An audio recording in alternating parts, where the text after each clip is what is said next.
Well, good evening, everyone. It is that time again. And I got to tell you, it's really nice to not be sliding in here at the last second. It's really nice to, have a few minutes before we start to just kind of take a breather and, not have to just come in here so rushed and under so much pressure.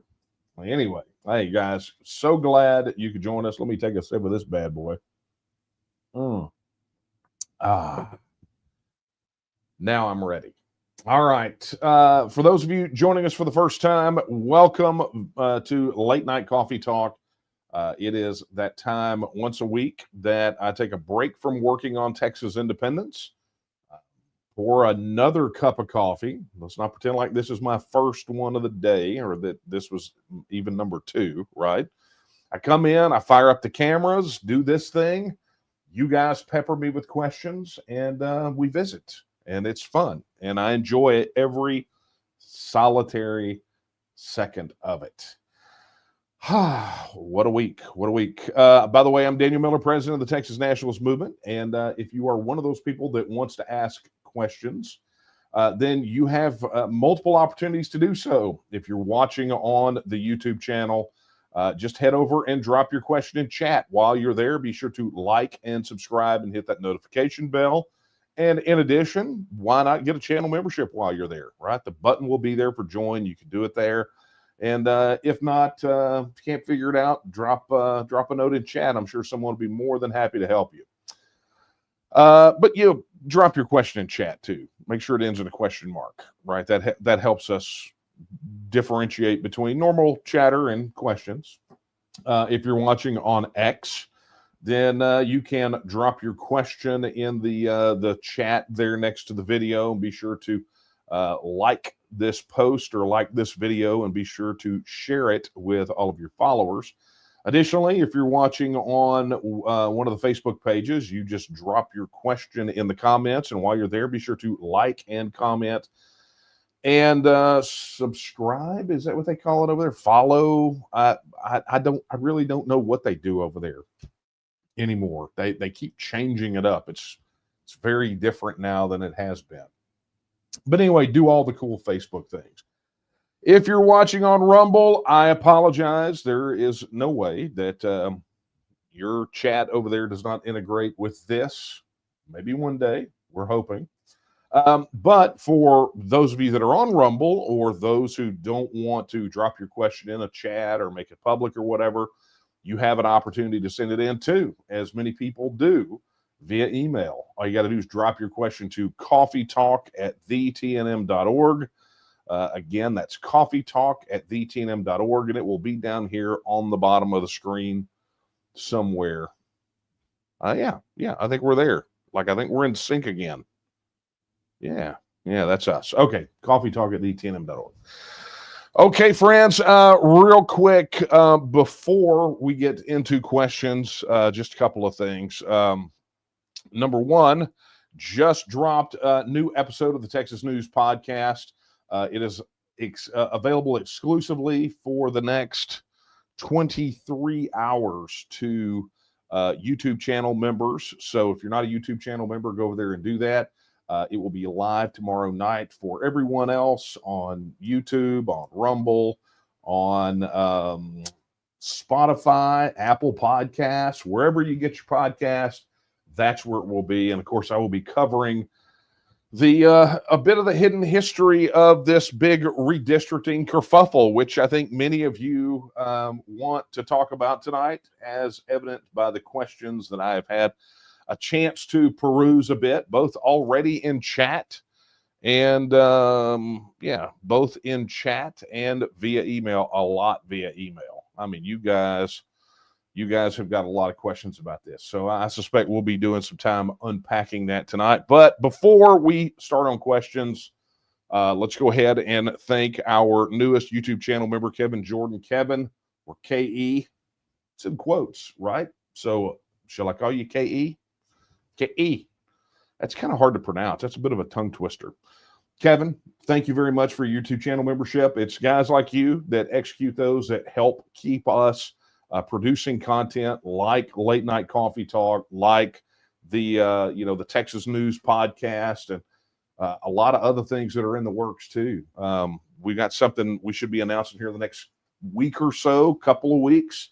And there's a lot going on. We have a lot to talk about, and you guys are asking for a lot of things. And so we're trying to accommodate, and guys like Kevin and our other channel members, and those of you who do super chats on YouTube in the middle of the broadcast, that's helpful as well. I mean, this all goes toward reaching more people with the message of Texas independence. And of course, that's very true. If you go over there to our new donation platform, if you go to donate.tnm.me, we know that super chats and everything else here that, Google takes their cut, but right over there at donate.tnm.me, you can be absolutely sure that your contribution, minus obviously transaction fees, goes to help the cause directly. So please be sure to do that if you have an opportunity this evening. All right, questions. Wow. There's a bunch. I looked, and so I'm just gonna do my dead level best to get through as many of these as I possibly can. If it is a repeat, a recent repeat, I'm just gonna tell you it's a repeat, and I'm gonna tell you where to go find it. And so I'm gonna try to hit things that we have not covered recently, if that's okay with you guys. All right. Yeah, man, this is fun. Okay. I'm just going to flash a couple questions up and read some from, these are all sort of in the same wheelhouse, right? So Texas Confederate wants to know, Daniel, what is your view on the Texas House Democrats running away from their elected duties in this emergency session for the votes needed for the Hill Country victims? So we're going to obviously cover that because it's a question about quorum breaking. Right. And like this question from Chris Milton, he says, how long can the quorum breakers be out of Texas? November candidate filing. And then, oh, wow, man. Yeah, you guys really.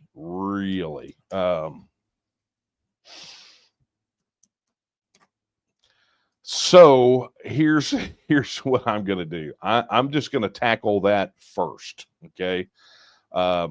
Because there's a lot even that came in via email about this. So let's just go ahead and rip the Band-Aid off this bad boy and have a conversation about it. So for those of you who have not been paying attention as of late, there is a big fight over congressional redistricting here in Texas.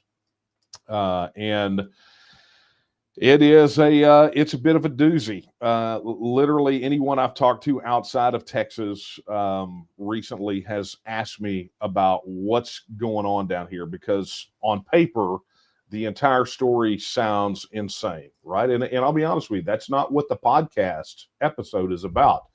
It's about really how we got to this point, right? And how this is not really a new thing, but you'll listen to the podcast episode and you'll understand. So this may be the only time, unless something else major breaks, this may be the only time tonight that I have anything to say on a live stream or recording about this. But here's the bottom line. There was a letter that was received by the state of Texas from the Department of Justice.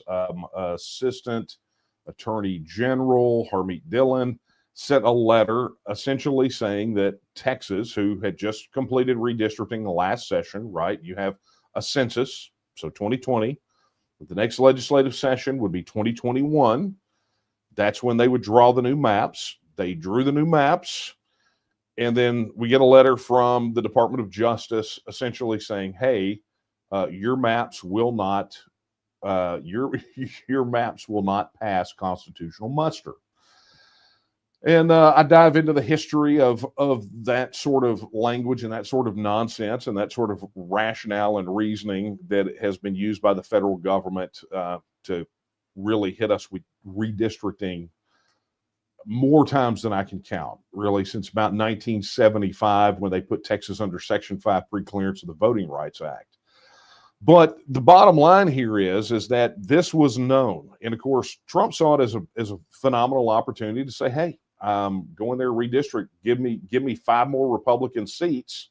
So Republicans won't lose a majority in the U.S. House, okay, during the midterms, or maybe they will, who knows? But they wanted 5 more locked in red seats. So this presented itself as an opportunity to do that. And of course, all these politicians wanting to make sure that they get Trump's endorsement, Republicans jump to it.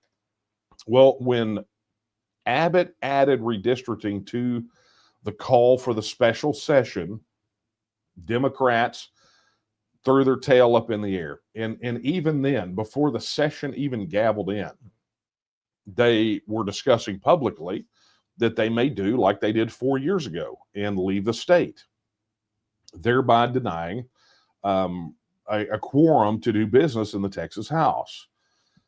And just so you know, it takes 2/3 to be able to do a quorum, so they have to have 100 members present on the floor to do this. And I don't know how many of you remember this, but there was a quorum break in 2021. There have been previous quorum breaks.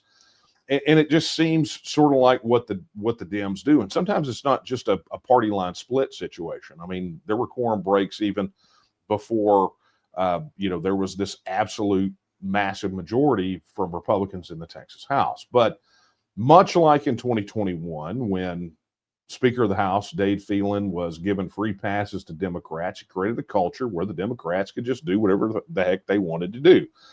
Dustin Burrows got elected as Speaker of the House with a coalition of a minority of Republicans and almost the entirety of the House Democratic Caucus.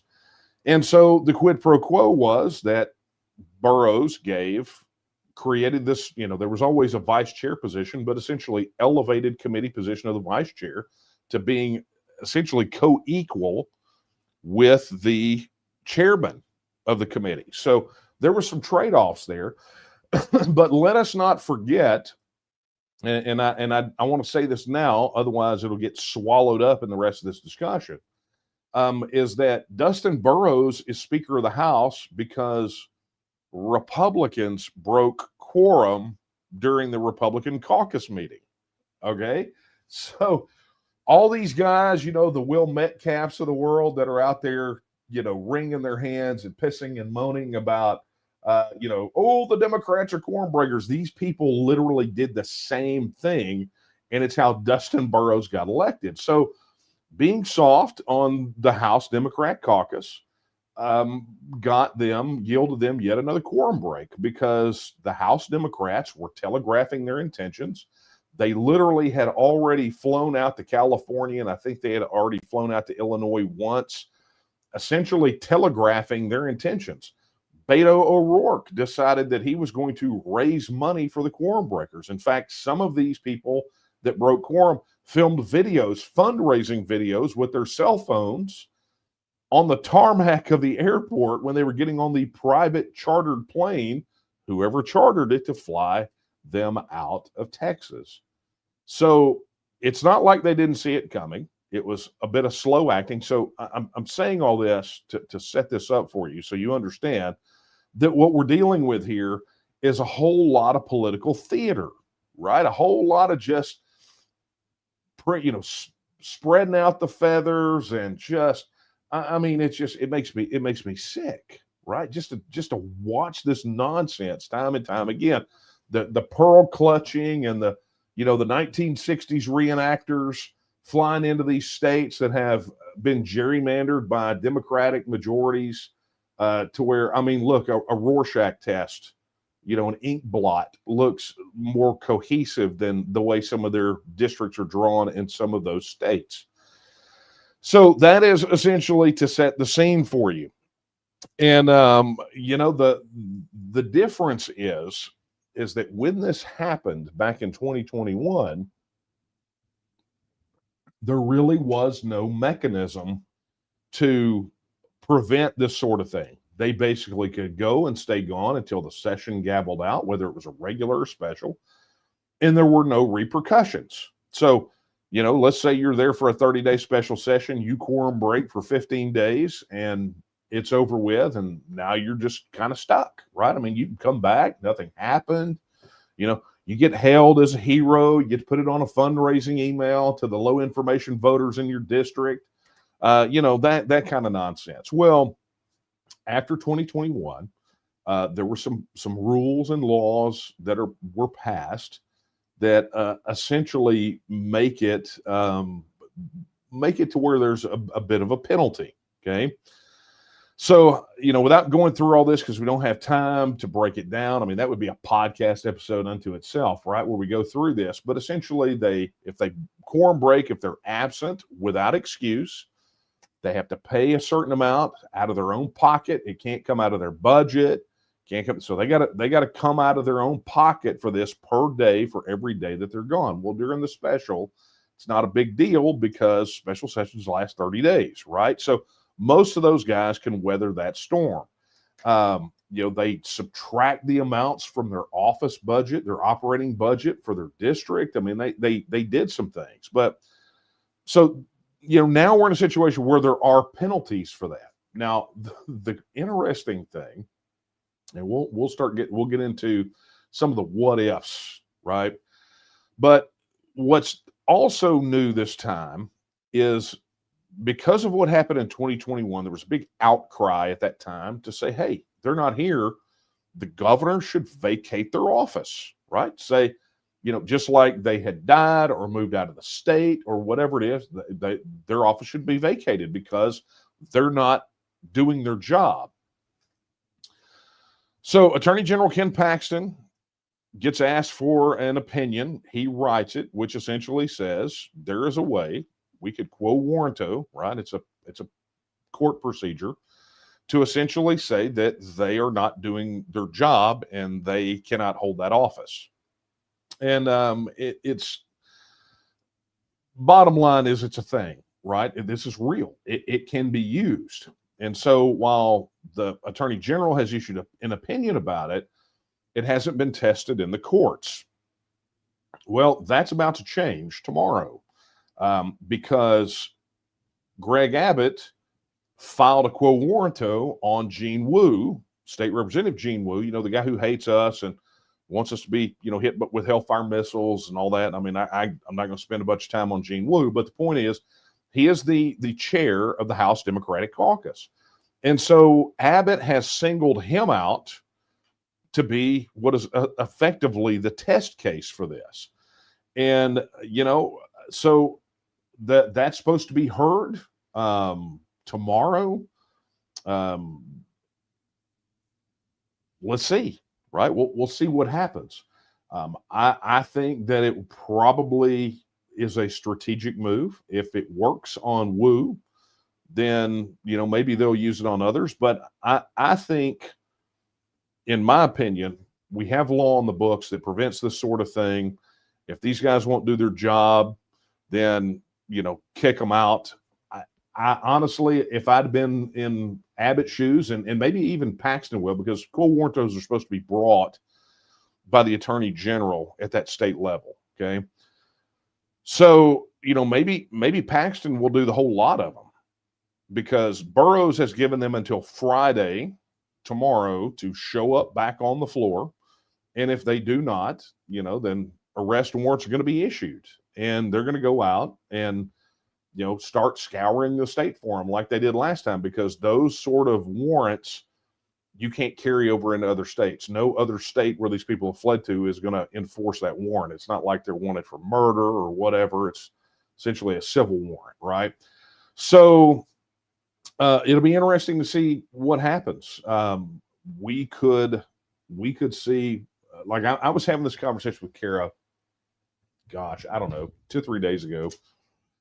And, we were just talking about it, and I was like, look, this thing could go really pear-shaped really fast, right? I mean, you've got a situation where you have warrants issued for these guys, and the Texas Rangers, DPS, can't touch them. And none of them obviously fled to Republican states that are friendly to Abbott that would, play ball. But then you had Trump insert that, maybe we'll send the FBI to get them and take them back to Texas, or federal marshals. His administration kind of sent some signals that they might be willing to do that. Well, what happens when federal marshals roll up into the state of Illinois and essentially try to arrest Texas Democrats and drag them back to Texas? I mean, is Pritzker's prissy boys up there, are they gonna have a standoff against the federal marshals? I mean, does he have that sort of backbone? What about Gavin Newsom? I mean, is he gonna stand in the gap for those people? I'm not even talking about the big PR situation that this is going to create. What will the final result of this be? But just the ways that this could go really, really, really badly. And let's say that the Supreme Court that was packed with Abbott appointees decides, sure, quo warranto, vacate their seats. And all of a sudden they obliterate, 40 or 50 Democrats from the Texas House of Representatives, which a quorum is only of those members elected, not of some absolute 150. It's the members that are elected. So all of a sudden, if their offices are vacated, now all of a sudden all you have left are Republicans and a couple of stragglers, Democrats that stayed behind. Are we talking about is Abbott willing to call another special session so that he can get, the flood relief packages passed so that he can do this redistricting? I mean, how far is he willing to go? Because I got to tell you, he early on, he seemed rather unwilling to do some things. And then he would have these flashes of, okay, I'll at least make a show of it. This is one of those places where it's not enough to make a show of it. It's, you don't get to throw pretend chips in the middle of the table. These are all the chips, and there are a lot. I mean, this is high stakes. It's about as high stakes as it gets. Now, granted, it's ridiculous, the whole thing, the quorum busting and the redistricting and all this other, but we have real issues that are being held up. Like, for example, property tax, right? I mean, they're already addressing property taxes, which, remember, they've already done a victory lap for. And with the understanding, I mean, the caveat was we've done all we could do. Well, now we're back for a special session, and now they're like, well, we can do more. Okay, well, why didn't you do more the first 10 times you've tried to tackle this? How about just eliminate the thing, or relief for those flood-prone areas? Or, I mean, there's any number of issues that are going unresolved. So I think that's the key word right there, is resolve. Who's got the strongest resolve? How far is Abbott willing to push this? How far are the people of Texas willing to allow it to be pushed? Who are they mad at right now? Are they mad at everybody? Are they mad at Republicans? Are they mad at Democrats? Are they just mad, or do they just not care? Time will tell, right? I think I hit most of the questions. I mean, I think I may have just blown a hole in like 10 questions. So the bottom line is, and this is the point that I make in the podcast, is that until Texas becomes a self-governing independent nation, you are going to have to deal with this kind of crap. I mean, the redistricting situation is federal through and through. From its origins to every time we've had to deal with this. And I talk about my personal story in dealing with redistricting in the podcast. So be sure to listen to that. But anyway, guys, thank you for your questions. I get to bump these bad boys off the list. And look at that. I knocked out Carl's question as well. So thank you for those guys. I knocked out Michael's question. Can he really fire the AWOL reps?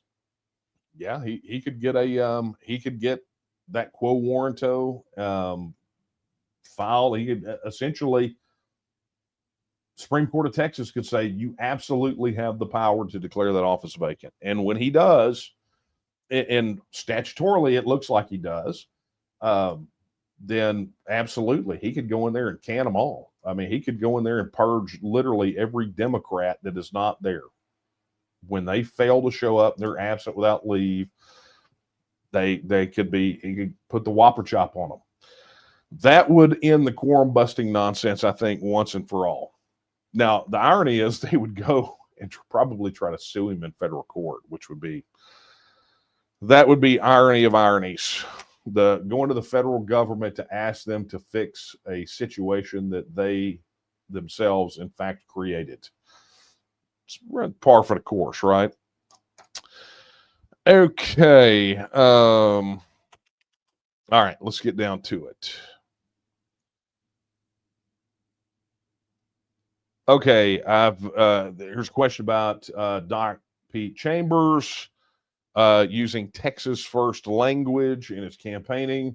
I answered that previously on a previous coffee talk, asking why he hasn't signed the Texas First Pledge. So got that one knocked out. I answered the Epic City thing like 2 weeks in a row, so I'm not going to do that one. So Steve, go check that out. Okay, let's see here. Thomas. Okay, Thomas says, my question is, how is it possible with all these new developments and executive orders that Trump and his government would not fight or forbid our independence? I lost this hope weeks ago. Texas money is too important for them. Thomas, this is something that I have addressed squarely on more than one occasion, because it's not about who's in the White House, right? It's about the ability of the federal government as an entity to essentially prevent a state from withdrawing from the union that decides to do so through a full-blown referendum, right? I mean, I've talked about this a lot. And so I'm sorry that you lost hope about that, but the fact of the matter is that the facts are on our side. Pragmatism wins the day. I can't guarantee for certain that somebody in the federal government won't get stupid, but when they do, the consequences for that for the remainder of the United States are so catastrophic that you wind up in a situation where they don't even have a union to come back to. I mean, you want to see this thing fall like a turd from a tall horse, just have the federal government react poorly to a state that voted in a fair election to leave.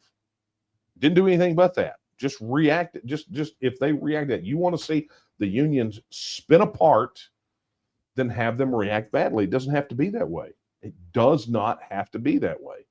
But that is a choice that they make, not a choice that we make. We are responsible for our choices and consequences. And, I'm sorry, fight us or forbid. You don't get to forbid us from doing that. If somebody comes to me and puts a gun to my head and says, do this illegal or immoral thing, it's going to be, okay, pull the trigger. We are responsible for what we do. You are responsible for the choices that you make and the choices that you don't make. And that goes for every single one of us. And so I don't care who it upsets outside the state of Texas. I could not possibly care less, because that will not prevent me from doing and pursuing the right thing. Because it's right, it's the right thing to do. And if we're willing to say, well, I'm sorry, it may upset fill in the blank, and so therefore, I refuse to do the right thing. Well, that's more about who we are than about who they are, right? We have to do what's right for us. We have to make the decisions that are right for us. And then we have to deal with whatever comes after that. And sometimes it hurts. Sometimes doing the right thing is very hard, but you have to do it nonetheless, because it is simply the right thing to do. So thank you for that question, Thomas. And man, I hope you can rekindle your hope. I'll tell you what cures that, and that's two things. Every day reminding yourself why you support the independence of Texas. And number two, going out and doing something about it to make it happen. Those two things cure all hopelessness. overcoming fear, uncertainty, and doubt. That's what it hinges on. Okay, I answered that question previously from Bowen, so thank you for that. But you'll have to check in one of the last 3 episodes, I do believe, of Coffee Talk. Okay.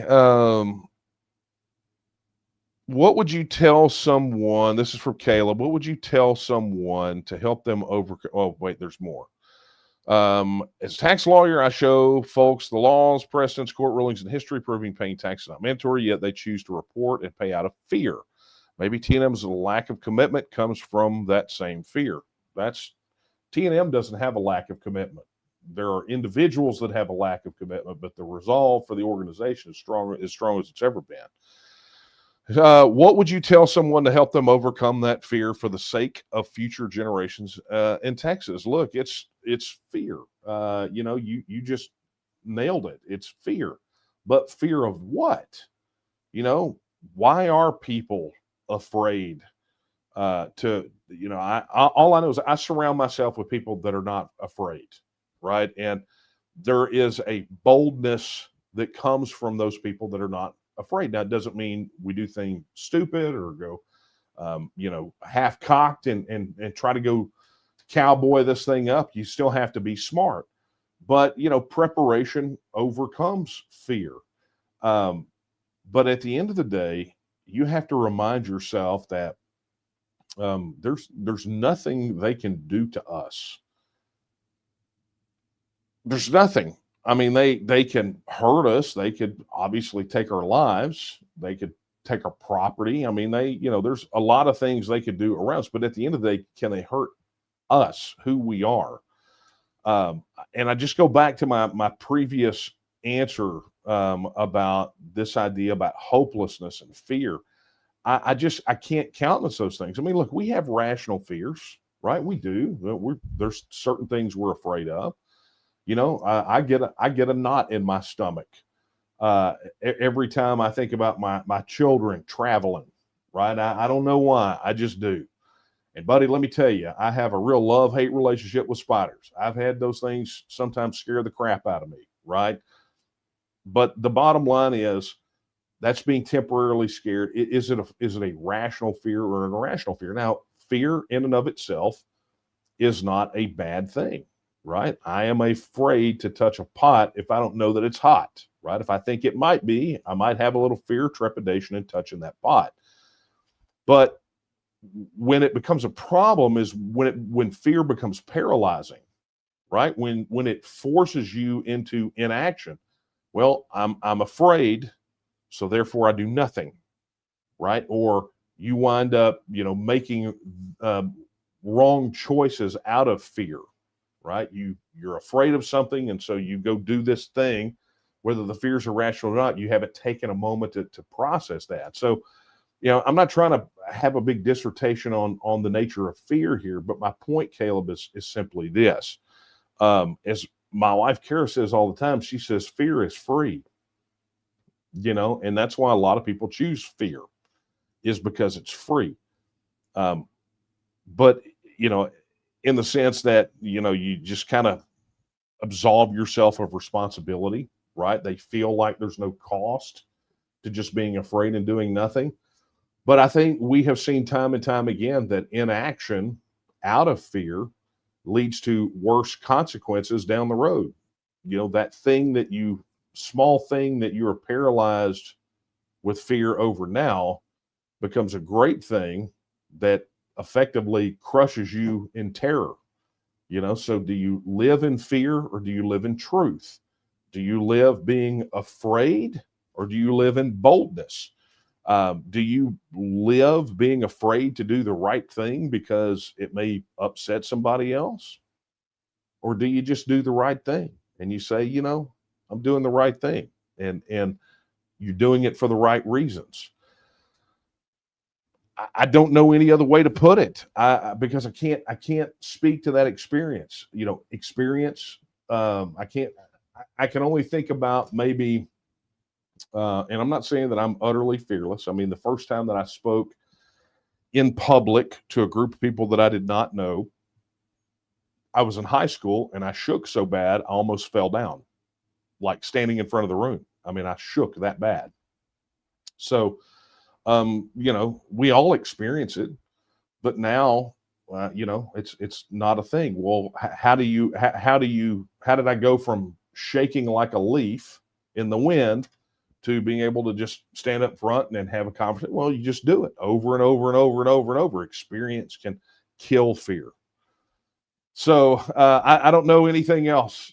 I'm not trying to give a psychology course or a course on, the spiritual nature of fear tonight. I'm just trying to answer a question that I literally just read. So hopefully you could pluck something out of that, Caleb. Okay. Okay, I am not sure what this question is, but it says, are we advocates of Texas living in Texas as citizens of a republic? Are we advocates of Texas living in Texas as citizens of a republic? I am not sure. You might want to resubmit your question. All right, let me get over here. Okay, super chats to thank. Eric Riddle, thank you so much for your super chat of $50. It is much appreciated. That's a really nice. And of course, Mr. Chris Powell, he says, thank you for your super chat. He says, Daniel, that was a really good podcast with the preacher from Free Louisiana. Explain how many movements are going on in the U.S. and any new ones launching soon or rumored. By the way, we are going to win. We are on the right side of history. Thank you for that. And yeah, that was a good podcast with Larkin Jackson for Free Louisiana. He's a pastor down around Metairie. And I mean, there's a lot. There are a lot of movements going on in the U.S. right now. We were having some conversations. Some of the leaders of these movements were we're starting the process of maybe having some group conversations. But, I was going through this with some of them, and, we're looking right now, if we're looking at movements that are organized, okay, I'm not talking about Facebook groups. I'm not talking about, man, it'd be cool if, loose collections of people. I mean, with organized efforts. So Alaska, California, allegedly one in Oregon, but we still have not found anyone that represents them. So they don't seem particularly organized to me.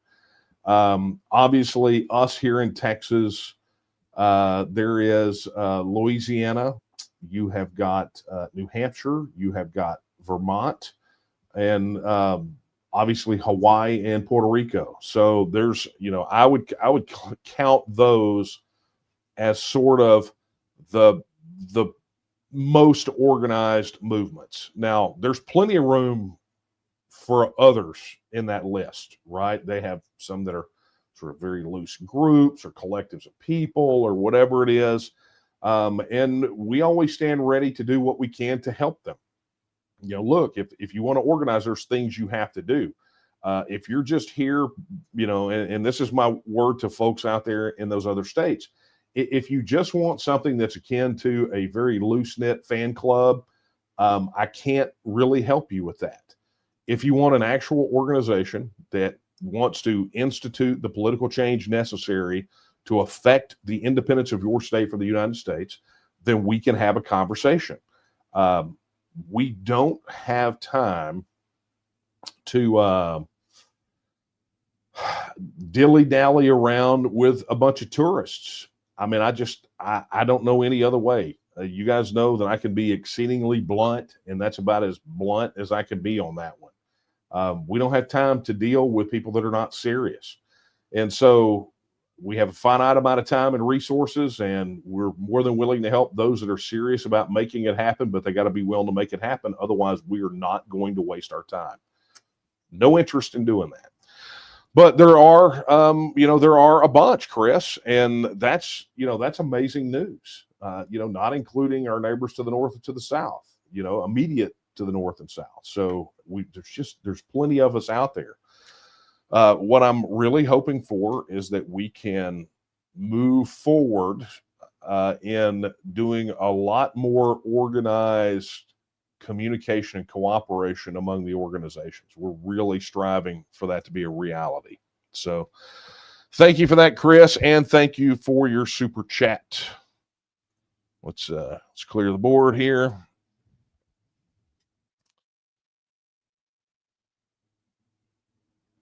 Okay, look at that from X Chat. So this is from Insurgent. He says, I don't know if you read X Chat. Why, yes, I do. What are your thoughts on adding protections for privacy both online and in the real world into the Constitution? The direction the internet is currently going in worries me. I will tell you, as somebody who my day job, how I earn for my family, is I'm a technology consultant, and I can tell you, it's the direction the internet was going even decades ago worried me, because there is an amazing lack of privacy. Now, I will say that statutorily speaking, Texas has taken some big steps in trying to address that, even as being a state of the union. Texas passed one of the most stringent data protection and privacy laws out of any of the states of the United States. Matter of fact, the only one that I've seen that I would say that is stronger, kind of in our neighborhood, not in the United States, was the BC Privacy Act from British Columbia. Kind of what it did, it was like HIPAA on steroids, but for every government institution and corporation, everything else. And Texas even took it farther. When it comes to data privacy, data protection, and data breaches, there are two laws that are really in effect there, and they can be super, super costly. And what made Texas laws a lot more stringent was they didn't give any real carve-outs, right? So a lot of states, when they pass laws like that, they would establish a carve-out to basically say, if you gross less than X amount of money per year, then you don't have to worry about this. But Texas removed all that. Basically, the only people that were exempted from some of those things were nonprofits, and that's it. So it was so tough that we actually have a course that we had to add to the TNM Academy for all of our volunteers to help them understand you are now, according to Texas, a data handler. And as a data handler, here are your responsibilities. So it's a big mess. And I'm going to tell you, I think that a lot of companies and organizations here in Texas absolutely missed the memo on that. And as such, I fully expect in the coming years to see some major takedowns from the Attorney General's office over that. But to your point about adding protections for privacy into the Constitution, look, I am all for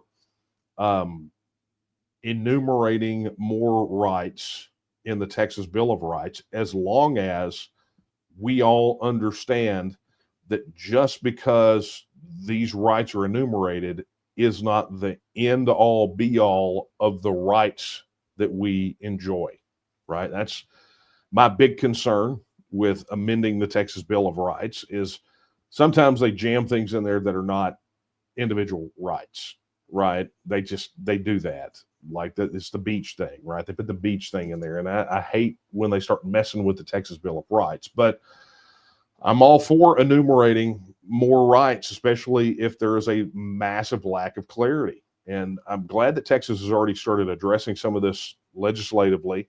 But I'm with you. I believe that it really hasn't gone far enough. And I'll tell you, a lot of these companies that are outside of Texas just don't give a crap.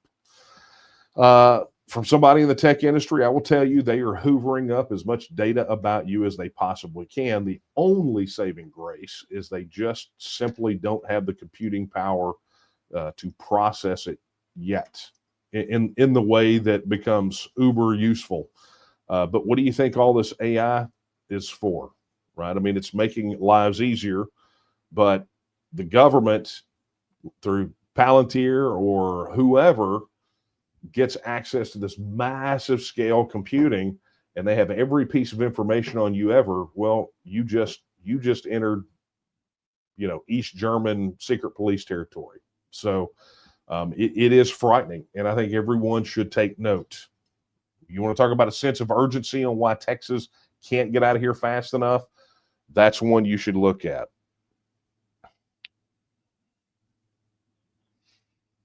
Okay. Let's get over here to the emails. Okay, this is an interesting one because I actually saw this one when it came in earlier today.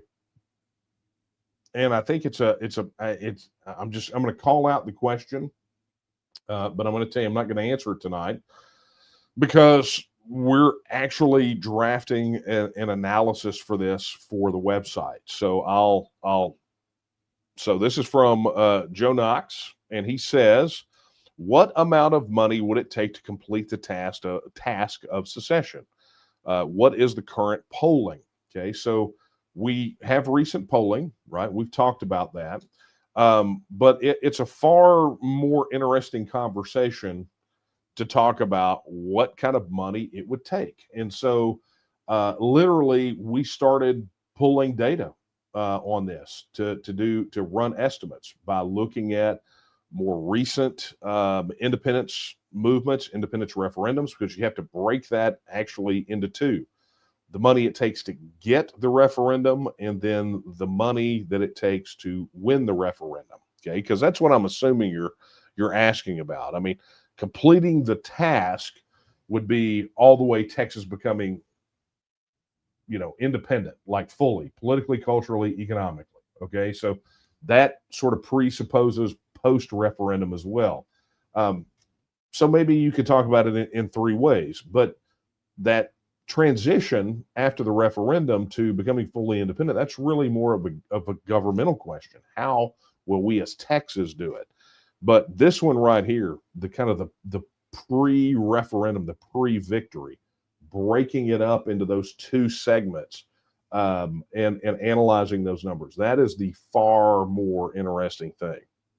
And so that being said, we've already started working on an analysis, and we'll be posting it to the website. So be looking for that. I'm looking forward to seeing the full information myself on that one, because we did this, kind of ran this pre-Brexit, right? So we had the Scotland data set to work with, and then everything else was just kind of hit and miss. But we've got some real good data that we can work with that are also not just independence referendums, but also ballot initiatives statewide. There's a lot. So we got a much larger data set to work with, and I think a lot more ways to process it. So be looking for that. And thank you for your question.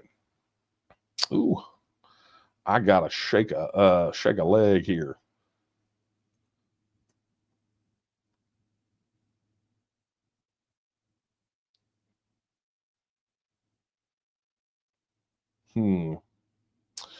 Okay, that is not. Let me do this. I can't really get to that, but I tell you what I am going to do is I'm going to forward that off for follow up. It's a really good question, Connie. That's yours that I'm talking about. Okay. Okay, so Michael wants to know, Mike, by the way, thanks. This is you're brand new to this, and welcome. Glad you're here for the first time. Your question is about Social Security payments, and I will tell you that is the most asked and answered question that we get in the T&M and have for years and years and years. And so I would encourage you to head over to texitnow.org. That's texitnow.org. And in the search box, type in Social Security, and you will get a full answer to your question. Additionally, you can go to Texian Partisan, which, hey, look, I forgot. You could go to the Texian Partisan, the official news site of the T&M, and there are some in-depth articles there as well that deal with that. And it's not just Social Security, it's federal pension benefit recipients, dealing with citizenship. But texitnow.org should be your first stop for all sort of kind of basic, most asked Texit questions, and you'll be able to find the answer there. So Thank you very much for that question. I didn't even do the break at the bottom of the hour and go, hey, if you'd like to get your question in, you can put it in the chat or you can do whatever. And that is just by virtue of the fact there are so many of them tonight. I should have done a reminder. So if you're joining us, apologies. You can always drop them in the chat now, or you can email them to coffeetalk@vtnm.org. Okay. This is from Bucky. Bucky says, I've been hoping to hear of a chapter starting up in or near Amarillo. Bucky, I am with you. I too have been hoping to hear of a county group, a county organization starting in or near Amarillo. But this is something to bear in mind, okay? And this is not just for Amarillo. Everybody on here tonight, perk up because this applies to you. We have been in a very long process of reorganizing the field effort. And part of reorganizing our effort out in the communities and in the counties is that because we are finite on resources, right? We don't have a $28 million war chest like some of these politicians do and all this other nonsense. Because we have a finite amount of money, which is not a lot, okay? Let's get real. And manpower, which is finite, it's virtually all volunteer, okay? Then we made the decision, look, we're not going to go and just try to plant somebody that can fog a mirror in a county just to say that we've got somebody there, right? We are now consciously and deliberately organizing county by county, and we have target lists, right? We have a list of prioritized counties, but there is one prime driver of getting your county organized, and that is the level of engagement of the supporters in that county across all spheres of the TNM. Are they logging into the website? Are they opening our emails? Are they responding to phone calls? Have they gone to local.tnm.me and gone to their county and said, hey, I would like to help organize this county? Our team, our organizational development team, has been bloodhounding people all over Texas for just this purpose. And so if you are in a county or near a county that is not organized, look, today is your day, right? If you want to see your county organized, then you got to be the person that steps up and says, look, I'm interested. I may not be the guy or the gal to do this, but just so you know, I'm interested in helping make it happen. I want to be a part of that. There is this idea that has developed that, we go in and we will parachute in a staff of 20 people into a county and we'll do everything for you. And it's a turnkey. And it's like, this is a cooperative effort, guys. It's not like that. This is not the Army coming in and shoving pallets of supporters off the back of a C-130 into your county. That's not how it works. We will go, just like when we have the ceremony, when we spin up a brand new county, we present them with a flag that was flown over the Capitol, and we tell them, we provide you the flag, you have to provide the pole and place it at the highest point of the county. Now that's symbolic language, right? Metaphorical. But that whole transfer, that whole launch ceremony represents the fact that this is effectively a partnership. We will provide the banner, but you have to provide the thing that holds it high. And that is, you got to do your part to help organize. So I will tell you, go to local.tnm.me, go find your county. There's going to be a form on that page. Go fill out your information and let the organizational development team know, look, I want to do this. I want to help. I want to be a part of it. At the end of the day, I may not be the big kahuna in my county, and that's cool, but I can at least be a part of helping to make it happen. Even if you don't do anything but go there, raise your hand and say, look, I'm interested in having my county organized. I may not be anything in this county. I may be a volunteer. I may be a donor. I may bake cookies to bring to our meetups. I may show up, but I want to be a part of it. Well, that's what it takes. And so, yeah, we have this list of priority counties, and I'll tell you that section up there in the Panhandle is in that priority list. But at the end of the day, it doesn't matter if it's on the priority list based off of voter density. If there's not a spark there for us to blow on and create a fire, then we're not going to go there and be the idiot that's blowing on dry wood. It's just not going to happen. Okay. So be the spark in your county, be that person, or be those people. You guys would be so amazed. You guys don't get to see the stuff that I see. If you saw the maps, how many of you people live close to one another and have never plugged in to realize that, there's like 7 people in my neighborhood that are Texas supporters, that are TNMers, and we've never met them. And before somebody sends me an email saying, well, why don't you send me their names? Because reference my conversation about the data protection that we talked about earlier. You think we're going to just flip out names willy-nilly? That ain't the way it works. It doesn't work for anybody that way. And it ain't definitely not going to fly here. But all you got to do is just sign up, right? Just go to local.tnm.me, fill out your information, and we will do what it takes to help make it happen. Okay.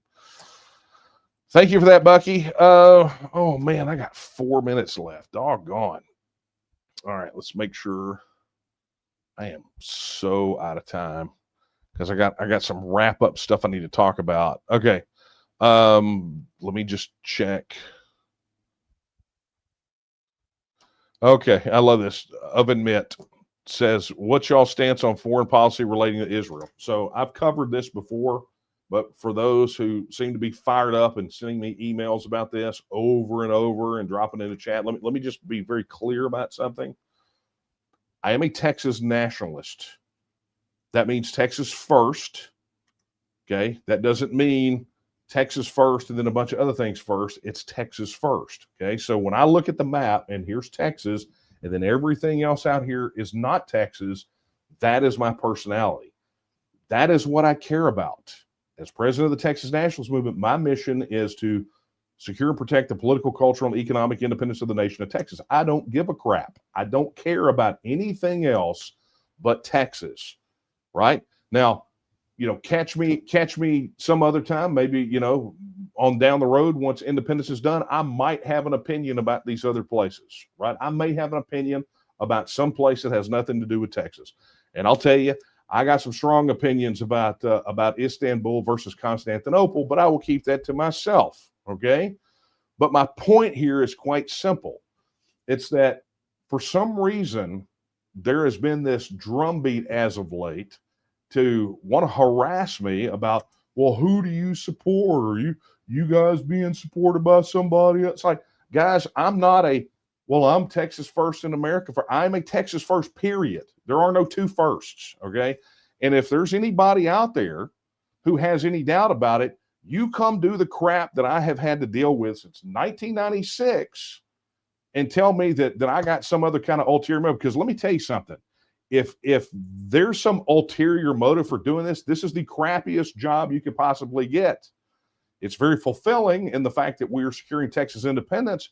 But I mean, the stories from the early days would make your blood curdle. And to hear these sorts of people, I mean, I don't know what the obsession is with this here lately, but I got no time for it. So I'm going to tell you right now, for those of you, if you're the one who asked that question or anybody else who wants this, you take it, you clip it, you put it on repeat, because I'm not going to keep talking about this. This is the second time, and it is the final time, right? So you don't get to come on here and try to question my credentials about, do I support Texas first, or am I at the behest of somebody else? I look at this the same way these people that said we're a bunch of Russian bots, right? Or you got that numbskull from Australia or New Zealand who swears up and down we're a Chinese communist operation. He literally called me a communist. I mean, what an idiot. What an idiot. Okay. So, You know, I hate that I'm having to bristle about this, but I don't know where this stuff is coming from. It's kind of stupid. And the fact that I'm having to take up air to deal with it just bothers me. Just be satisfied to know that Daniel Miller has poured 100% of who he is into helping to make Texas become a self-governing independent nation. And if people out there would pour a fraction of the time they spend on this other nonsense into helping make Texas become an independent nation, we'd have been one 10 years ago, right? But we're not, because it's like a lot of times these people point these laser pointers with the cat. Stop being the cat, right? Keep the main thing, and get it done. All right. All right. Let's get down to the brass tacks. All right. Final thing that I want to talk about. So, first, let me go ahead and thank our YouTube channel members. Guys, you have the perfect opportunity to help the TNM out by becoming a channel member. This helps us continue to produce content. And a big, big thank you to all of you that have become YouTube channel members. If you want to figure out how to do it, it is quite simple. Just go to our YouTube channel and look for that button right there. See, my button says see perks, but your button will say join if you're not one. All you got to do is click that thing. You got to be logged in, right? It won't work if you're not logged in. Additionally, I have to say a huge thank you to every one of you out there that have participated in the big relaunch of TNM Social. I mean, expanded, improved, bugs and kinks worked out. I mean, I'm seeing so many conversations take place over there. I'm over the moon that you guys are doing it. Now, if you're watching this and you haven't downloaded the TNM app, you need to go do that, because that's what will get you on TNM Social, right? So go to tnm.me/app, download the mobile app, and get involved, get engaged. I mean, you guys, we have heard constantly, what do we want? More information and more community. We want to be able to connect with more people. This is the way you make it happen. It also helps us bypass big tech censorship. So you're going to want to make that happen by going over and downloading the TNM mobile app. Now, I've had people ask me about this bad boy. I mean, obviously, it's this coffee mug that is a Texian partisan coffee mug. But I've had a lot of people ask me where to get it. Well, guys, you go right over to the Texian store, to texianstore.com, and get your own Texian partisan mug. I mean, there's tons of Texas First gear, lots of TNM logoed gear, some pretty cool shirts, with more and more being added all the time. So head over to texianstore.com, pick up your Texian partisan coffee mug, your TNM coffee mug, whatever you want. Right? It's all over there. You know, let's enjoy coffee talk together out of some TNM branded stuff, right? And definitely everything from the texianstore.com goes to support the organization. So definitely want to do that. If you are freaking out because you came in late and you're like, what in the world is going on? And you say, hey, I want to get involved in this whole thing toward Texas independence, then head over to tnm.me/vote and do that today, right? Register your support. Look, if you don't want to go to the store, you don't want to read the news, you don't want to do TNM Social, at least go register your support, right? Just let us know to some degree that you're with us. Head over to tnm.me/vote and register your support tonight. And with that, my friends, that is a wrap. Guys, remember, Texas News Podcast, newest episode just dropped. It's all about the redistricting stuff. If you're a YouTube channel member, you have access to it now. If not, it will drop tomorrow at 7 p.m. And with that, it is time for me to get back to work. This phone keeps going nuts, and it's, work, right? But before I go, let me just leave you with the words that I leave you with every time we're together. You know, they're not my words. They're the words of Sam Houston when he said that Texas will again lift its head and stand among the nations. I believe that time is now, and the question is, will you stand with her? Good night, everyone.